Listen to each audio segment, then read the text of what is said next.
কি অপরাধ করেছিল লায়েক আলী? পশ্চিমবাংলায় বিজেপি ক্ষমতায় আসবার পরে প্রথম রাজনৈতিক গ্রেপ্তার, গোটা পশ্চিমবাংলার মধ্যে প্রথম রাজনৈতিক গ্রেপ্তার, তার নাম লায়েক আলী। দক্ষিণ 24 পরগনা সিপিআইএম এর জেলা কমিটির সদস্য, বারাইপুর পশ্চিম বিধানসভার প্রার্থী ছিল সিপিআইএম এর দুবার। পুলিশ আজকে তাকে গ্রেপ্তার করে 1 মাসের বেশি জেল কাটাচ্ছে।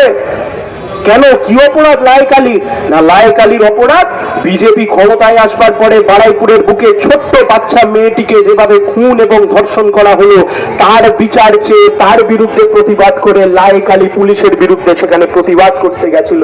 তাই জন্য আজকে বিজেপির সরকার আজকে লায়েক আলীকে 27টা মিথ্যে মামলা দিয়ে আজকে লায়েক আলীকে জেল খাটাচ্ছে।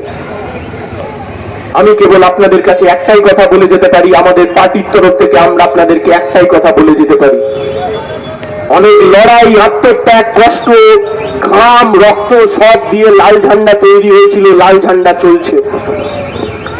আমি আজকে আছি, কালকে থাকবো না, আপনি আজকে আছেন, কালকে থাকবেন না, কিন্তু লাল ঝান্ডা থাকবে। আমরা আজ আছি, কাল থাকবো না, কিন্তু লাল ঝান্ডা থাকবে। 34 বছর সরকার চালিয়েছি, সরকার থেকে চলে যাওয়ার পরে বিরোধী হয়েছি, তারপর শূন্য হয়েছি, এবারে একটা আসন জিতেছি, তাও লাল ঝান্ডা আছে।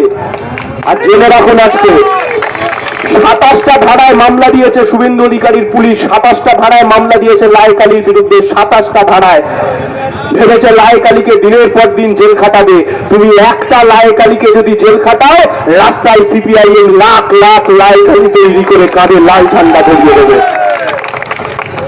ভাইপো গ্রেপ্তার হলো না, এত কোটি কোটি টাকা উঠলো, ভাইপো গ্রেপ্তার হয় না। ভাইপো বাইরে ঘুরে বেড়ায়, ভাইপোকে এখন শুভেন্দু অধিকারীর পুলিশ নিরাপত্তা দিচ্ছে। ভাইপো গ্রেপ্তার হবে না, কিন্তু কে গ্রেপ্তার হবে? লায়েক আলী গ্রেপ্তার হবে। ভাইপো গ্রেপ্তার হবে না, ভাইপো দিল্লি যাবে, কলকাতা আসবে, চারিদিকে বনবন করে ঘুরবে, আর মাঝখান থেকে গ্রেপ্তার হবে লায়েক আলী। দেখলেন না, আজ থেকে কয়েকদিন আগে যাদবপুর বিশ্ববিদ্যালয়কে বিজেপির গুন্ডারা, আরএসএস এর গুন্ডারা বামপন্থী ছাত্র সংগঠনের বিরুদ্ধে কিভাবে প্রতিহিংসামূলক আচরণ করে তাদেরকে দেশদ্রোহী, চীনের দালাল, এই সব কিছু বলে তাদেরকে রাতের অন্ধকারে যাদবপুর বিশ্ববিদ্যালয়ের মধ্যে মারতে গেছিল। যাদবপুরের সেখানে বিধায়িকা নটি বিনোদিনী নতুন কি নাটক কি নাটক কি নাটক করছে রাত্রিবেলায়। আমরা কেবল একটাই কথা বলতে পারি, আজ থেকে 4 মাস 5 মাস আগে লড়াইটা অন্যরকম ছিল, আর আজকের দিনের লড়াইটা অন্যরকম। আজকের দিনে দুই শক্তির লড়াই, আপনাকে ঠিক করতে হবে আপনি কোন দিকে শক্তিতে আছেন। যাদবপুর বুঝিয়ে দিয়েছে। একদিকে আছে বিজেপি, যারা দেশকে ভাঙতে চাইছে, সংবিধানকে ভাঙতে চাইছে, জাতীয় সঙ্গীতকে নষ্ট করতে চাইছে, হিন্দু মুসলমানের নামে দাঙ্গা লাগাতে চাইছে। একদিকে আছে বিজেপি, আরএসএস, তাদের চুনোপুটি দল দল সবাই, তারা মানুষে মানুষে ভাগ করতে চায়। পেট্রোলের দাম বাড়াচ্ছে, ডিজেলের দাম বাড়াচ্ছে, রান্নার গ্যাসের দাম বাড়াচ্ছে, চিনির দাম বাড়াচ্ছে। গরিব মানুষ কিভাবে বাঁচবে, বিজেপি আরএসএস এর তা নিয়ে কোনো মাথা ব্যথা নেই।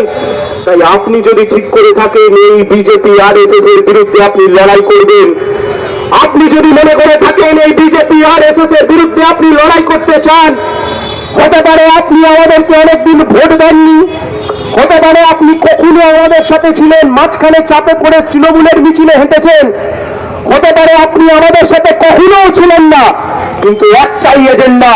যদি মনে করে থাকেন বিজেপির বিরুদ্ধে লড়াই করবেন, যদি মনে করে থাকেন এই দেশকে বাঁচাবেন, যদি মনে করে থাকেন এই দেশের সংবিধানকে বাঁচাবেন, তাহলে লাল ঝান্ডা লাল ঝান্ডা লাল ঝান্ডা ছাড়া আর অন্য কোনো দিকে নয়। লাল ঝান্ডাকে শক্তিশালী করুন, সিপিআইএম কে শক্তিশালী করুন।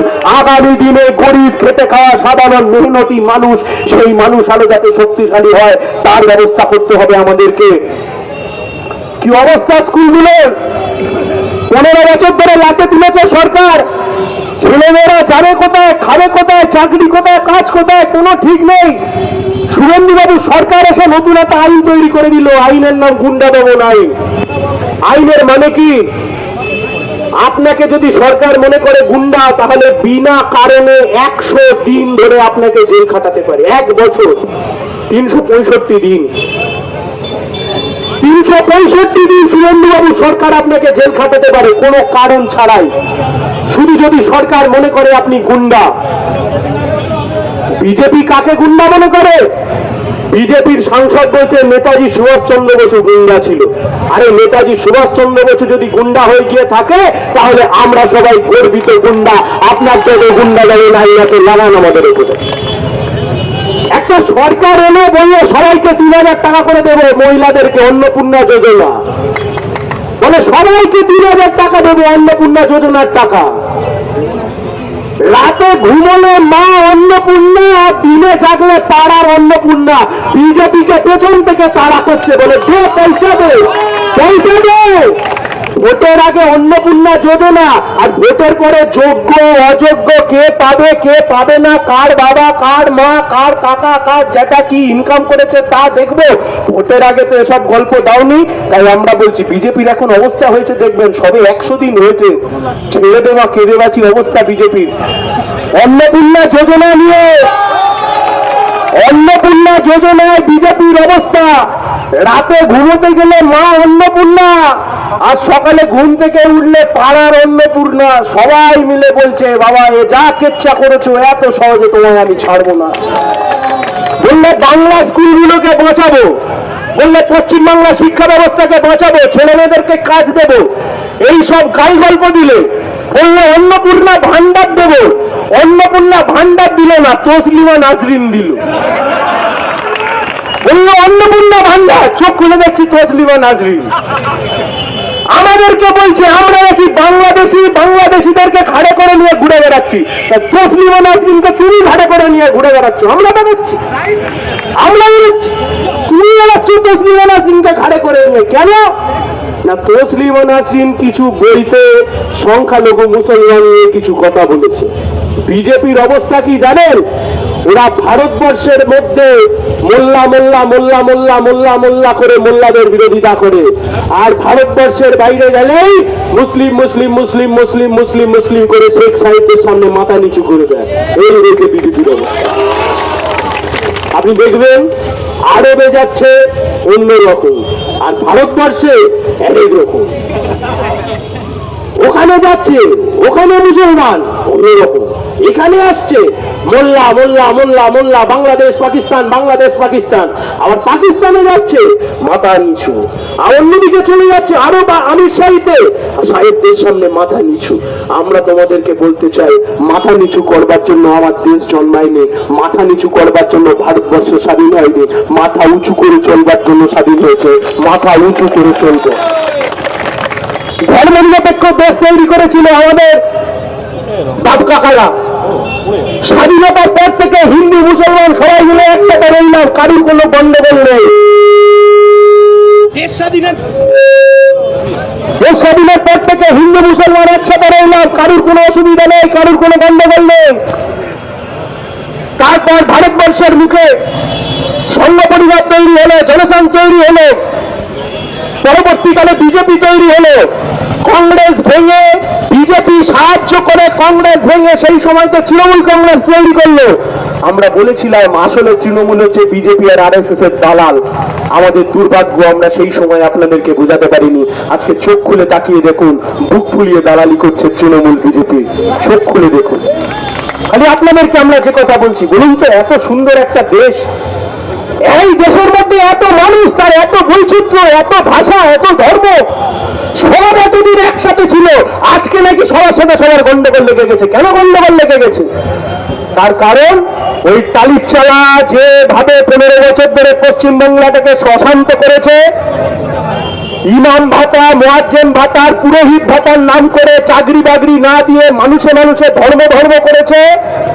ওই টালির চালার এখনের ছাত্র শুভেন্দু বাবু, তিনি সেই ধর্ম ধর্ম ধর্ম ধর্ম ধর্ম ধর্ম করতে করতে রাজ্যটাকে আরো সর্বনাশের দিকে নিয়ে যাচ্ছে।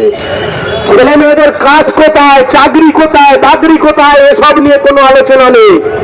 ভোটে জেতবার সময় পেট্রোলের দাম 106 টাকা, জেতার আগে 106, আর জেতার পরে আজকে 113। কোথায় যাবে বাংলার মানুষ? তাই আমরা আপনাদেরকে বলছি, লড়তে হবে বিজেপির বিরুদ্ধে, সরাসরি লড়াই।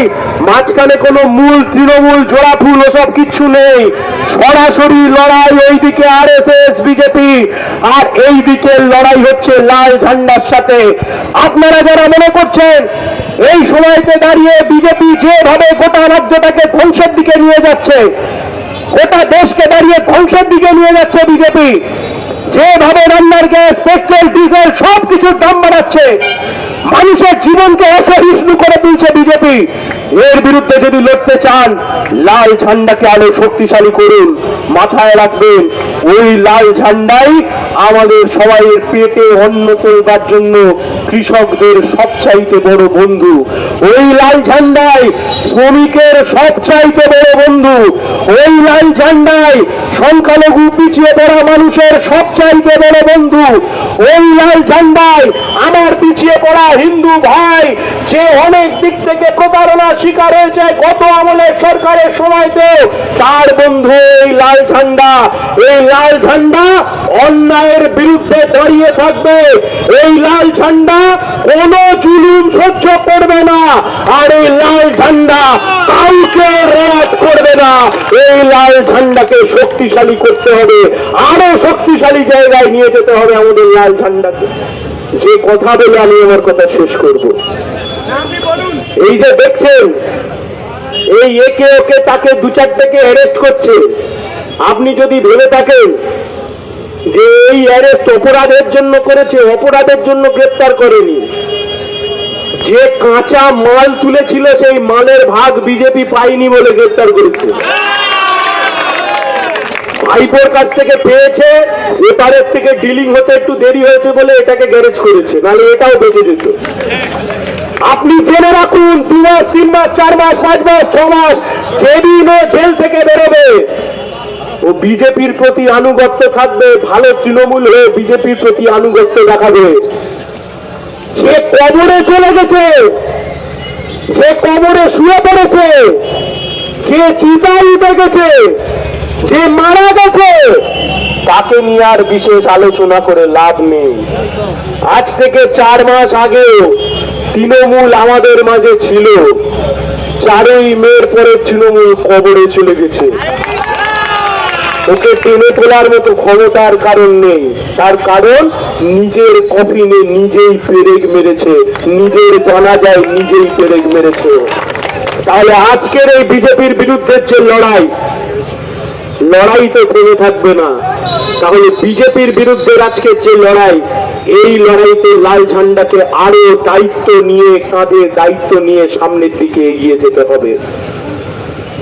আমরা প্রোটেকশন দেব, বিজেপির বিরুদ্ধে লড়তে গেলে আমরা প্রোটেকশন দেব, সিপিআইএম প্রোটেকশন দেবে, আইন আদালত রাস্তা যা হবে লাল ঝান্ডা বুঝে নেবে, কিন্তু লড়াই আপনাকে লড়তে হবে বিজেপির বিরুদ্ধে। লড়াই আপনাকে লড়তে হবে বিজেপির বিরুদ্ধে।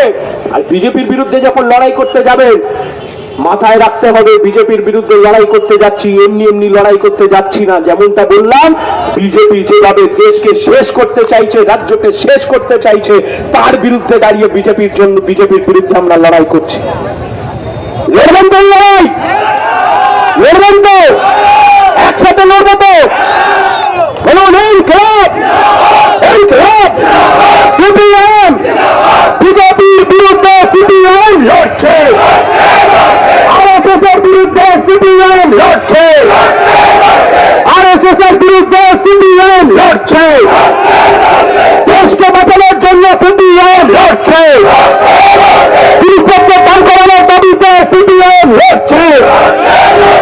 ইনকলাব জিন্দাবাদ, সংবিধানকে বাঁচানোর লক্ষ্যে সিপিএম লড়ছে। লড়াই লড়াই লড়াই চাই, লড়াই লড়াই লড়াই চাই। ইনকলাব জিন্দাবাদ, ইনকলাব জিন্দাবাদ, সিপিএম জিন্দাবাদ। বিজেপির বিরুদ্ধে এই লড়াইতে সিপিএম লড়ছে, আরএসএস এর বিরুদ্ধে এই লড়াইতে সিপিএম